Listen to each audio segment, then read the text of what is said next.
요즘에 그 걸프전이나 뭐 아프가니스탄이나 이라크에 전쟁 갔다 오신 그 참전 용사들이 이렇게 후유증을 많이 겪습니다. 그래서 그 증세를 그 외상 후 스트레스 장애라 혹은 스트레스 증후군 이렇게 부릅니다. 영어로 PTSD에서 Post Traumatic Stress Disorder, 줄여서 트라우마 이렇게 부르기도 합니다. 즉 아주 극심한 공포와 스트레스를 자극하는 그런 사건을 겪은 누구에게나 발생할 수 있습니다. 허리케인이나 지진과 같은 천재지변, 뭐 9.11 사태와 같은 그런 테러 사태, 세월호와 같은 재난 사고, 전쟁이나 고문, 폭행, 뭐 성폭행 이런 것들을 당할 때 나타납니다. 또한 그 증세는 직접 그것을 겪은 사람들뿐 아니라 곁에서 지켜본 사람들, 심지어 어떤 TV를 통해서 그 사건을 본 이들 중에서도 이런 트라우마를 경험하는 분들이 있습니다. 그래서 이것은 아주 꾸준한 치료를 필요로 하는 심각한 정신적인 장애입니다. 근데 이런 증상은 개인적으로는 뭐 다르죠. 충격 후에 바로 나타난 사람도 있고 일주일 후, 몇 주 후에, 몇 달 후에, 심지어 몇 년이 지난 후에 나타날 수도 있습니다. 그래서 그 증상은 뭐 깜짝 놀라든지 불안해하고 잠을 자지 못하고 집중하지 못하는 그런 과민 반응으로 나타나기도 하고 기억이나 꿈이나 환각 중에 재현되어서 정말 실제 다시 한번 일어나는 것처럼 이렇게 느끼기도 하고 실제로 몸에 어떤 증상이 나타나기도 합니다. 또 어떤 분노, 피해의식 혹은 수치감에 사로잡히기도 합니다. 자, 이 자리에 계신 분도 어떠십니까? 남들은 모르지만 그들이 그동안 살아오면서 아직도 그때 당한 충격에서 벗어나지 못하거나 여전히 괴로워하는 분들이 혹 있지 않으십니까? 얼마 전에 저희 교회에서도 우리 북한에 다녀왔던 로버트 박이 바로 이런 비슷한 증세로 오랫동안 이렇게 어려움을 겪었던 것을 기억합니다. 자, 그러면 대홍수를 겪고 난 노아와 그의 가족들은 어떻겠습니까? 방주 속에 1년 이상 있었는데 아무런 문제 없이 방주에서 나와서 잘 살았을까요? 물론 성경에는 방주에서 나온 후에 노아의 가족들이 상태가 어땠는지 거기에 대해서는 사실은 별로 언급은 없습니다. 자, 그들이 방주에서 나왔을 때 뭐가 첫눈에 보였겠어요? 익사한 수많은 인간들, 그 동물들의 사체를 보지 않았을까요? 홍수로 씻겨버리고 완전히 황폐해진 그 땅을 목격하지 않았을까요? 이런 홍수 심판에 대한 트라우마가 생기는 건 뭐 당연합니다. 아마 먹구름이 몰려오든지 뭔가 빗소리만 들어도 가슴이 떨리고 두려운 마음이 들었을지 모릅니다. 자, 그런데 인간의 약함을 아시는 하나님께서 은혜를 베푸셨습니다. 그것이 바로 무지개가 생긴 이유입니다. 다시는 모든 생물을 홍수로 멸하지 않겠다는 그런 징표로 무지개 언약을 하셨습니다. 오늘은 노아 홍수 시리즈 4번째 시간입니다. 언약의 증거로서 이 무지개의 의미가 무엇인지, 그 무지개가 우리 예수님과 어떤 연결이 되는지를 함께 살펴보려고 합니다. 자, 오늘은 저희들이 9장만 읽었지만 사실은 7장과 8장에 보면은 거기 홍수가 어떤 식으로 일어났나 하는 것을 보여줍니다. 창세기 7장을 보면 2월 10일에 노아와 그의 가족 좀 몇 사람이요? 몇 사람이 방주에 탔어요? 8사람이 동물들과 함께 방주에 탔습니다. 방주에 타자마자 비가 쏟아진 것은 아니에요. 하나님께서 일주일간에 다시 한번 은혜의 기간을 주었습니다. 그리고 일주일이 지난 2월 17일부터 홍수가 시작됐습니다. 땅속 깊은 곳에서 큰 샘들이 모두 터지고란 말이 있습니다. 그러니까 땅속에 있는 모든 지하수도 터지겠고 지하에 마그마 분출되는 아주 그야말로 대규모 격변이 있었을 거예요. 그 땅속 깊은 곳에서 샘들이 터지는 그 과정, 그것은 하늘에서 궁창의 문이 열리면서 쏟아진 물보다도 아마 더 큰 격변을 일으켰을 거예요. 왜냐하면 성경은 40일 동안 비가 내렸다고 그래요. 근데 비가 내렸는데도 불구하고, 비가 그쳤는데도 불구하고 수면은 계속 불어났다고 그랬어요. 그래서 150일 동안 온 지구에 물이 가득 찼다고 그랬어요. 자, 원래 하나님께서 궁창 위의 물과 궁창의 아래의 물을 나누셨어요. 그러나 이 노아 홍수는 어떻습니까? 그 물과 궁창의 경계가 깨져버렸어요. 온 세상이 처음 지구의 모습, 완전히 물로 덮여 있는 모습으로 돌아갔습니다. 자, 그러자 이제 방주가 또 올랐어요. 제 친구가 선방연구소에 소장으로 있었는데 이 친구가 크리스찬이 실험을 했습니다. 방주를 가지고 다양한 사이즈로 길이를 넓혀보고 폭을 넓혀보고 깊이를 넓혀봐서 풍랑 속에서 과연 어떤 사이즈가 잘 견디나. 그래서 수조에다가 다양한 모형 모델을 만들어 놓고 한쪽에서 이렇게 파도를 일으켰습니다. 풍랑 속에서 어떤 거는 뒤집어지고 뭐 아주 굉장히 요동을 많이 치고. 그런데 이렇게 데이터를 보니까 바로 성경에 나온 그 비율대로 만들었던 그 배는 다른 것들에 비해서 이렇게 덜 흔들리고 아주 내향성이죠. 파도를 견디는 능력이 좋았더라 하는 그 글을 제가 읽은 적이 있습니다. 자, 그렇게 방주가 떠서 온 지구를 이렇게 다니는 거죠. 천하의 산들이 다 물에 덮였다고 그랬어요. 제일 높은 산보다도 15규빗이 더, 그러니까 한 7.5m 물이 찼습니다.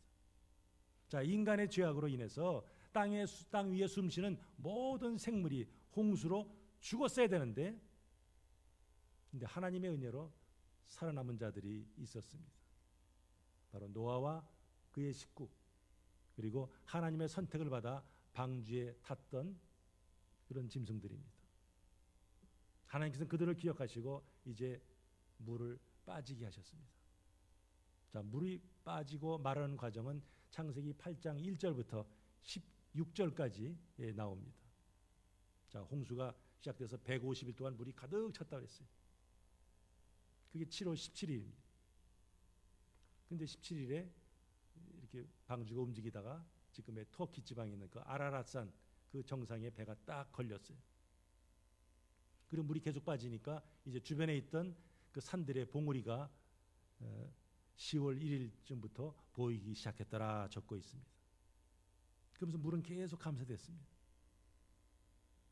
그때부터 한 40일이 지난 11월 10일부터 노아는 까마귀 한 마리 그리고 비둘기 3마리를 일주일 간격으로 계속 보냈습니다. 나중에는 마지막 보낸 비둘기까지 돌아오지 않았습니다. 뭐 잎사귀까지 이렇게 물고 왔죠. 자, 그 마지막 비둘기를 보냈을 때가 아마 11월 말 12월 초쯤 됩니다. 이제 물이 거의 빠졌어요. 그래서 1월 1일, 그 다음에 1월 1일 노아가 방주 뚜껑을 딱 열고 밖을 봤습니다. 이제 말랐네. 근데 2월 27일이 되었을 때, 그러니까 57일 후죠. 하나님께서 이제 방주에서 나가라 하는 명령을 하셨습니다. 자, 2월 10일에 방주에 탔는데 그 다음에 2월 27일에 방주에서 나왔으니까 노아와 그 가족은 1년 이상 그 방주를 타고 있었습니다. 나오자마자 뭐하죠? 제단을 쌓고 방주에 탔던 짐승 중에서 거룩하게 구별된 그런 짐승들을 잡아서 그걸로 하나님께 제사를 드렸습니다. 자기와 자기 가족을 지켜주신 하나님 감사합니다 하는 그런 예배를 드렸습니다. 그러니까 하나님께서 그 노아에 드린 그 예배를 기뻐 받으셨어요. 이렇게 향기를 흠양하셨다 그랬어요.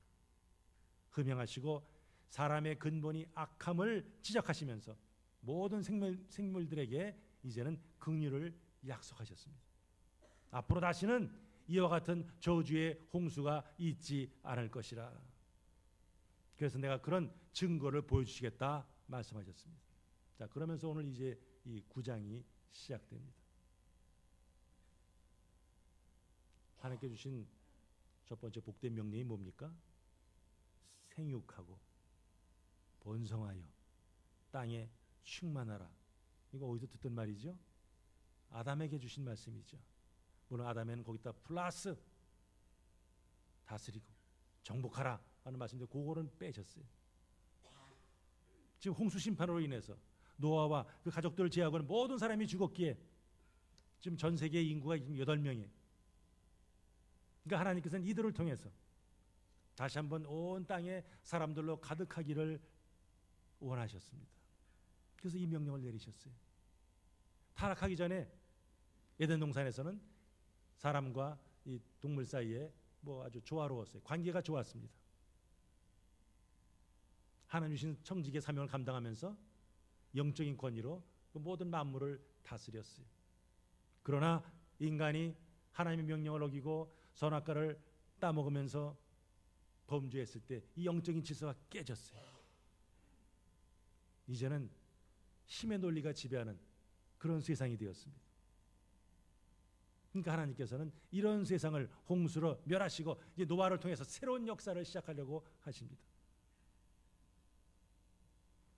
그래서 이제는 인간은 더 이상 세상을 지배하거나 파괴하는 자가 아니라 하나님 앞에 겸손히 엎드리면서 하나님 말씀대로 순종하면서 하나님이 말씀하신 대로 순종해야 했습니다.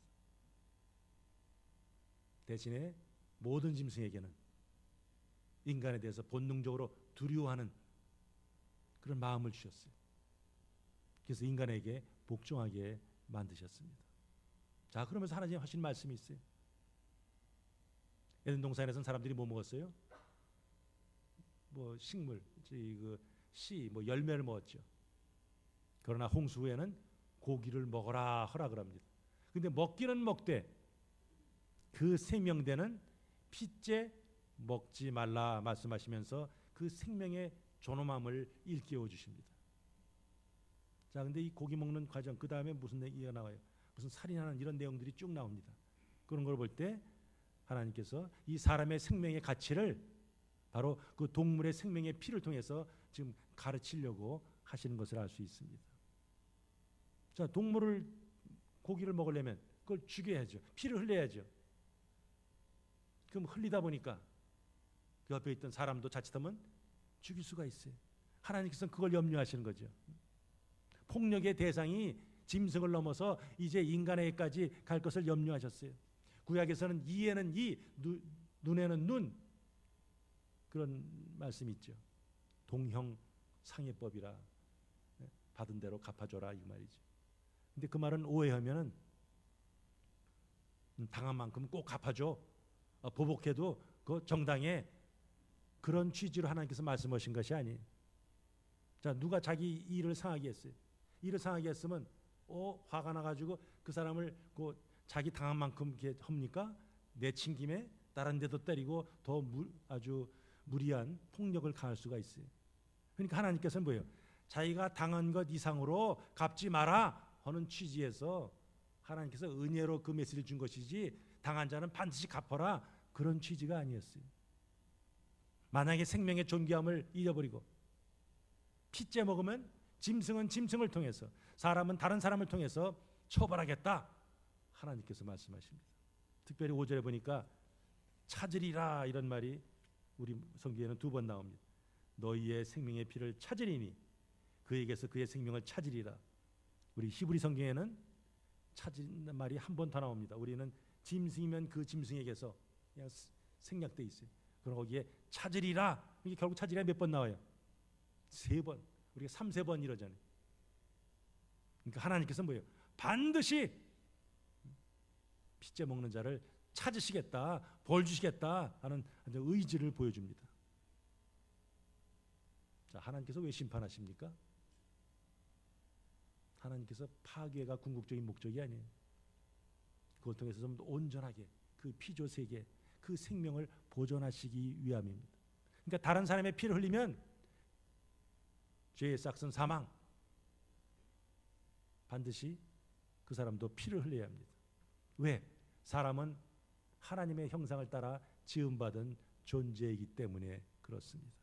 그러니까 구약시대 죄를 지으면 어떻게 하죠? 그럼 짐승 끌고 가죠. 우리는 대충 성경을 읽으면 누가 짐승 끌고 가나? 제사장이 끌고 가나? 아니죠. 죄진 사람이 끌고 가죠.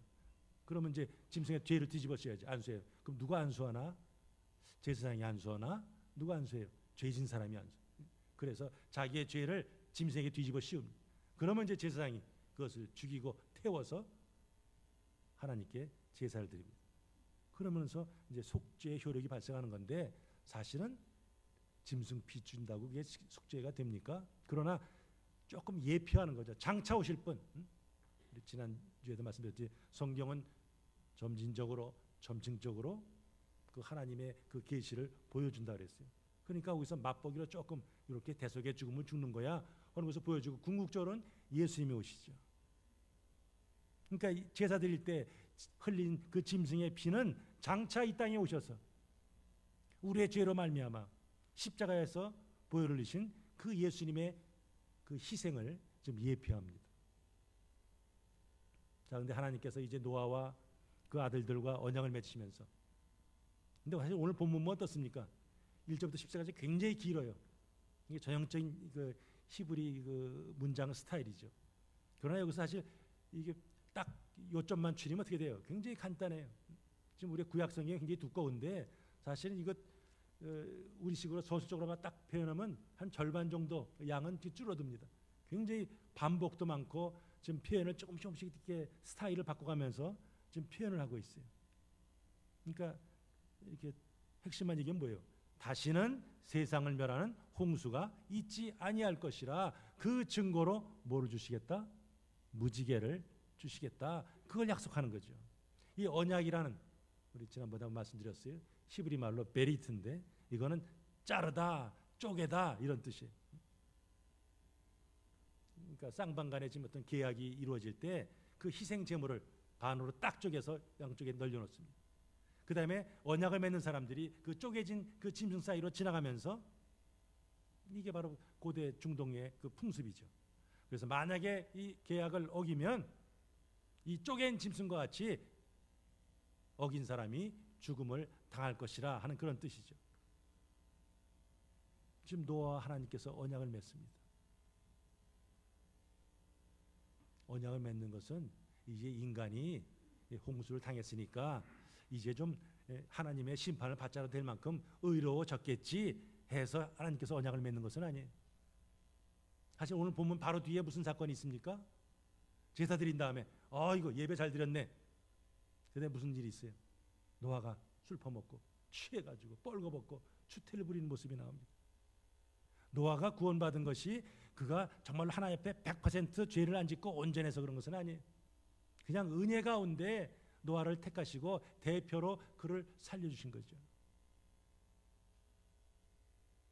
그러니까 하나님께서 노아와 언약을 맺으신 것은 하나님께서 그 당신의 자비하신 가운데 인간에게 이제는 물에 의한 심판은 면하게 하시겠다는 그런 일방적인 약속이죠. 그러니까 이 언약은 하나님에게서 하나님의 은혜로 시작되었습니다. 그러나 어쨌든 이건 언약이니까 그 당사자인 인간은 그 언약을 지켜야 합니다. 자, 하나님이 언약의 주체십니다. 그래서 오늘 이 본문을 보면은 내가 하는 표현이 굉장히 많이 나옵니다. 한 10번쯤 나오죠. 9절에 보면 내가 내 언약을, 11절에 내가 너희와, 13절에 내가 내 무지개를, 내가 구름으로, 내가 계속 나옵니다. 이건 무슨 뜻입니까? 하나님 자신이 보증이 되어서 이거 세우신 언약이라 인간의 순종 여부에 상관없이 하나님의 신실하심에 기초한 언약이기 때문에 이 내용을 취소하거나 혹은 바꿀 수 없다. 그래서 이것을 하나님께서 뭐라고 그래요? 영원한 언약이라. 우리 금년 우리 저희의 표현도 뭐예요? 계시록에 나온 말씀. 영원한 복음이라 하는 거죠. 자, 그럼 이 언약의 당사자는 누굽니까? 노아 그리고 식구 플러스 그들의 앞으로 나올 후손 그리고 땅에 있는 모든 생물입니다. 우리 구약 시대 하나님과 하나님의 사람들이 맺은 언약들이 있습니다. 물론 올라가면 아담과의 언약이 있고 오늘 여기 나오는 노아의 언약이 있고 그다음에 창세기 12장, 15장, 17장에 뭐 아브라함과의 언약이 있고 시내산에서 모세와의 언약이 있고, 또한 하나님께서 나단 선지자를 통해서 주신 다윗의 언약이 있습니다. 자, 이 모든 언약은 결국 누굴 가리키는 거예요? 장차 오실 예수님. 예수님의 그 그리스도의 그 보혈로 세워진 그 새 언약, 거기서 완성될 것을 보여주는 거죠. 그냥 예표로 조금씩 이렇게 이거 보여주는 거예요. 누가복음 22장 20절 보니까 이 잔은 내 피로 세우는 새 언약이니 곧 너희를 위하여 붓는 것이니라. 예수님께서 십자가에서 피를 흘리시면서 세우신 그 언약, 이것이 바로 그동안 쭉 맺은 그 언약의 이제 완성이다 하는 것이죠.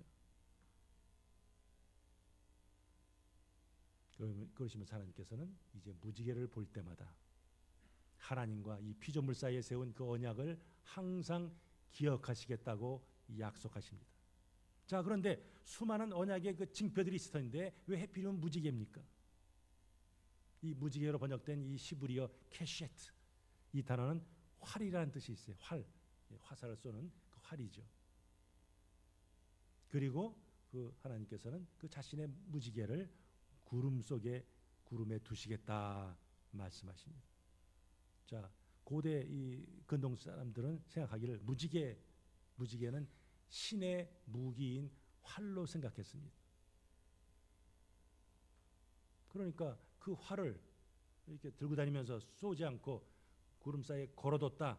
그럼 그건 무슨 뜻이에요? 더 이상 그것을 무기로 사용하지 않는다 하는 뜻이죠. 자, 활 대표적인 모양이 되게 됐어요. 이렇게 둥글게 이렇게 구부러졌죠. 근데 무지개가 지금 어느 쪽으로 구부러졌어요? 하늘 쪽으로 구부러졌어요. 그럼 거기다 만약 그게 활로 생각한다면 화살이 어디로 날아가게 돼 있어요? 위로 날아가게 돼 있어요. 화살의 방향이 땅이 아니라 하늘입니다.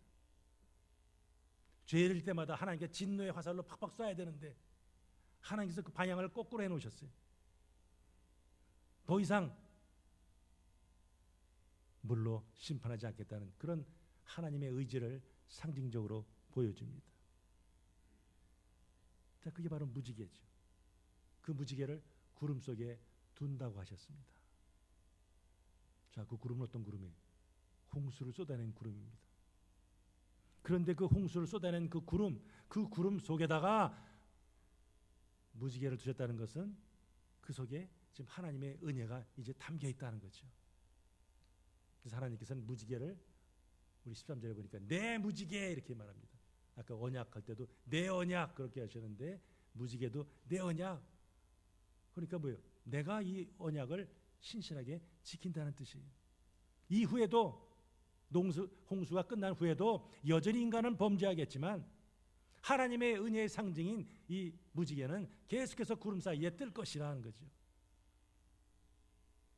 그래서 그 뜬 무지개를 사람도 보고 짐승도 보고 다 보면서 하나님의 은혜, 그걸 생각하게 하는 거예요. 자, 홍수 이전에 비가 왔습니까? 그렇게 물어보니까 또 온 것도 같고 안 온 것도 같고 그렇죠. 예, 성경에는 비가 왔다는 기록은 없어요. 그러나 홍수 이전에 식물들은 있었죠. 모든 채소와 나무, 하여튼 풍족한 물은 있었어요. 그런데 홍수 이후에는 어떻습니까? 그때서부터는 하늘에서 비가 와야만 이제 열매를 맺을 수 있게 되었어요. 자, 근데 구름이 몰려오고 비가 내리는데 비가 그치면 어떻게 됩니까? 그러면 이 둥그런 무지개가 뜹니다. 자, 무지개가 어디로 연결되어 있어요? 하늘에서 땅으로 연결되어 있습니다. 하나님의 은혜만이 이 죄 많은 인간과 거룩하신 하나님을 좀 연결시키는 것 상징하는 이 브릿지죠, 브릿지. 바로 무지개는 인간과 모든 피조물을 사랑하셔서 다시는 멸망하지 않기를 원하시는 그런 하나님의 그 사랑, 그 하나님의 어떤 은총을 나타냅니다. 그래서 무지개이란 단어도 3번씩이나 언약이란 단어도 6번씩이나 이렇게 반복해서 사용합니다. 그러니까 하나님께서 반드시 이 언약을 지키시겠다, 그 언약을 기억하시고 무지개를 띄우시겠다는 말이죠. 죄악된 세상 하나님께서 홍수로 멸하셨지만 그럼에도 불구하고 다시 피조물들이 생육하고 번성해서 이 땅에 충만해지기를 원하는 그런 하나님의 마음이 거기에 담겨 있어요. 자, 이것이 오늘 본문의 스토리. 자, 노아의 홍수를 생각할 때 어떤 하나님 생각합니까? 그냥 비를 확 내리셔서 격변을 일으켜서 우리를 멸하시는 무서운 하나님, 진노의 하나님 생각하죠. 그러나 하나님은 진노 가운데서도 긍휼을 베푸시는 자비의 하나님이십니다. 바로 무지개는 인류를 향한 하나님의 그 긍휼, 보호, 은혜를 상징적으로 보여줍니다. 제가 서두에 말씀드린 같이 홍수에 인간들은 굴이 몰려오면 됩니까? 이것도 홍수가 와서 우리 죽는 거 아니야? 염려했겠죠. 근데 하나님께서 무지개를 딱 띄우면서 뭐예요? 염려하지 마라, 불안해하지 말라, 공포에 떨지 말라. 바로 그런 모든 것을 자유케 하시는 그런 사인이 바로 무지개입니다. 무지개가 바로 죄인들의 그 죄와 허물을 가려줍니다.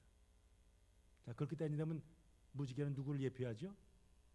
예수님을 예표하죠. 무지개가 하늘과 땅에 걸린 것 같이 하나님과 사람 사이의 중보자로 영원한 대장으로 오신 분이 바로 예수님이십니다. 하나님은 모든 인간을 세상과 함께 멸망시켜야 하나 예수 믿는 자들을 살리십니다. 노아 홍수의 목적은 그걸 통해서 인간을 좀 개조시키고 변화를 시키겠다, 그걸 염두에 둔 것이 아니에요. 여러분도 좀 홍수를 한번 당해봐라, 그래야 정신 차리겠지 하면서 홍수를 내린 것이 아니에요. 홍수 사건 왜 일으키셨어요? 다 죽어야 되는데 그 중에서 택하신 소수의 무리는 건진받는다, 그것을 보여주는 사건이 이 홍수 사건이에요. 그래서 이 사건을 모세로 하여금 하나님의 성령의 감동을 줘서 그로 하여금 쓰게 한 거죠. 창세기를 쓰게 한 거죠. 누구 읽으라고요? 바로 저와 여러분들 읽으라고. 하나님의 은혜를 믿는 자들에게, 교회에 보여주시기 위해서 하나님께서 이 성경을 쓰게 하셨어요. 그런 하나님의 신실하심, 자기를 죽이고 비워서 원수를 살려내는 그 하나님의 나의 삶의 원리가 무지개 속에 담겨 있습니다. 저와 여러분들도 이 무지개로 예표되는 예수님의 대속의 공로로만 살아납니다. 하나님께서는 피를 생명이라 했어요.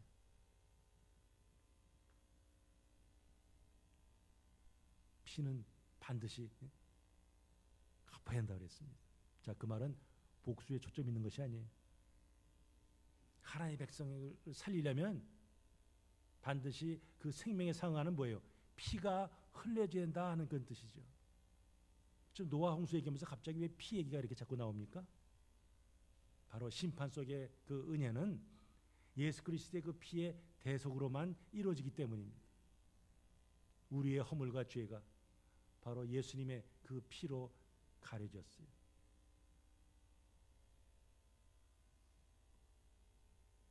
홍수 속에서 우리를 건지시려고, 우리 죄를 위해서 예수님은 당신의 몸을 들이셨습니다. 자, 그러니까 방주 안에 있는 자, 다른 말은 뭐예요? 그게 예수 안에 있는 자죠. 예수님 안에 있는 자는 결코 정죄함이 없어요. 하나님의 심판을 받지 않습니다. 홍수 속에서 자신이 하나님의 백성을 품고 대신 죽으신 거예요.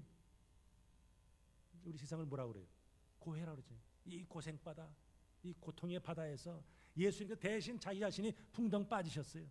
죽으셨어요. 그리고 자기 백성들을 살리셨어요. 그러니까 이 방주 스토리나 예수님의 복음이나 결국 같은 메시지를 증거하고 있습니다.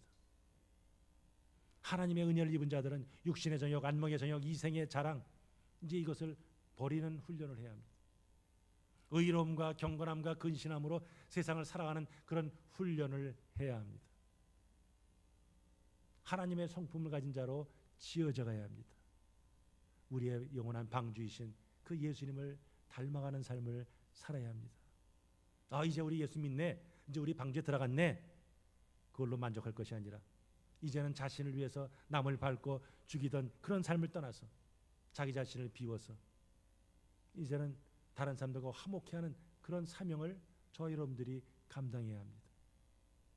이제는 하나님의 은혜를 받았다, 만세, 이걸로 만족할 것이 아니라 이 은혜를 다른 사람에게 나눠주는 그런 은혜의 그런 복의 통로로 저와 여러분들이 쓰임 받아야 합니다. 그런 삶을 사는 자들이 바로 영생을 소유한 성도요. 그런 삶을 산 성도들을 주님께서는 성도라 부릅니다. 혹시 이 자리에 아직도 예수님을 영접하지 않은 분들이 있습니까? 아직도 죽어봐야지 하면서 구원 확신이 없는 분들이 있습니까? 이제 이 세상은 물이 아니라 불로 심판하기 위해서 지금 보존되고 있습니다. 언젠가 성도들이 방주에 들어가는 날 방주의 문이 굳게 닫힐 때가 있습니다. 그 전에 방주로 들어와야죠. 그게 바로 예수님을 믿는 겁니다. 오늘이 바로 그날이죠. 방주문이 오늘 닫힐 수도 있어요. 그리고 이미 방주 안에 들어갔다고 확신한 분들은 이제 예수님이 원하시는 삶, 내가 원하는 삶이 아닌 주님의 목적이 이끄는 그런 삶을 살아야 합니다. 노아처럼 방주 짓기를 계속해야 합니다. 사랑하고 용서하고 인내하는 삶을 살아야 합니다. 십자가의 삶, 자기를 부인하고 자기 십자가 지고 끝까지 주님을 따르는 이게 바로 십자가의 삶이죠. 세상 사람들이 볼 때는 그것은 뭐예요? 당하는 거예요. 뺏기는 거예요. 자기 거 희생하는 거예요. 고난으로 고통으로 비춰지기도 합니다. 그러나 그런 삶 속에 진정한 기쁨이 있고 평안이 있고 안식이 있어요. 우리가 진정 이 하나님의 은혜와 방주의 의미를 아는 자들이라면 지금부터 방주이신 그 예수님이 살다 가신 그 삶, 나를 위해서 다른 사람의 유익을 구하는 그 삶, 그 십자가의 삶을 살아야 합니다. 노아의 후손들은 그 무지개를 바라보면서 야, 우리가 홍수 속에서 하나님께서는 우리 조상들을 저 방주 속에 넣어서 살리셨다. 그것을 떠올리면서 하나님에 감사했을 거예요. 하나님을 더욱더 붙들었을 거예요. 오늘날 저와 여러분들은 그리스도의 십자가를 통해서 이 언약의 무지개를 바라봅니다. 우리는 심판을 받아 마땅한 자들, 허물과 죄로 죽은 자들입니다.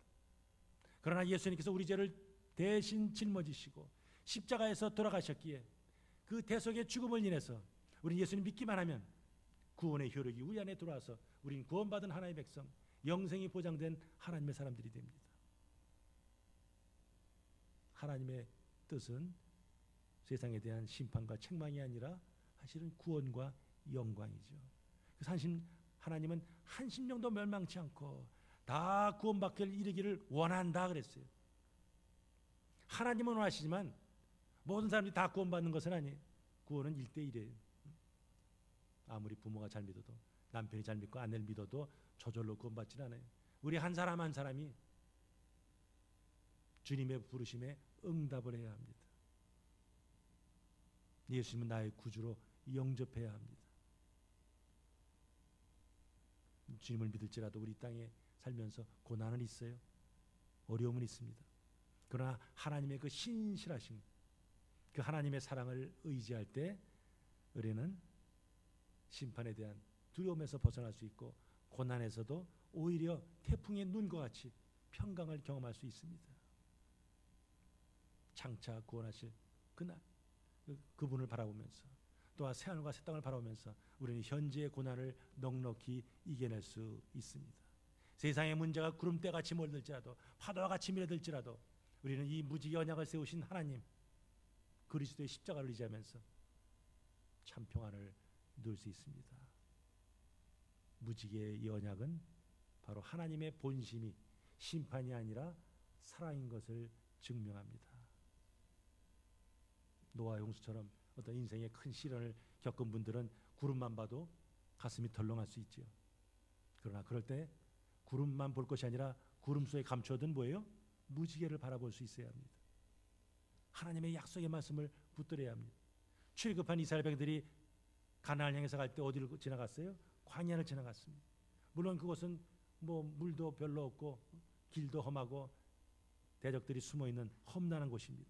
그러나 아무리 험한 곳이라 할지라도 하나님이 함께 하실 때 그 광야는 은혜의 장소가 되었습니다.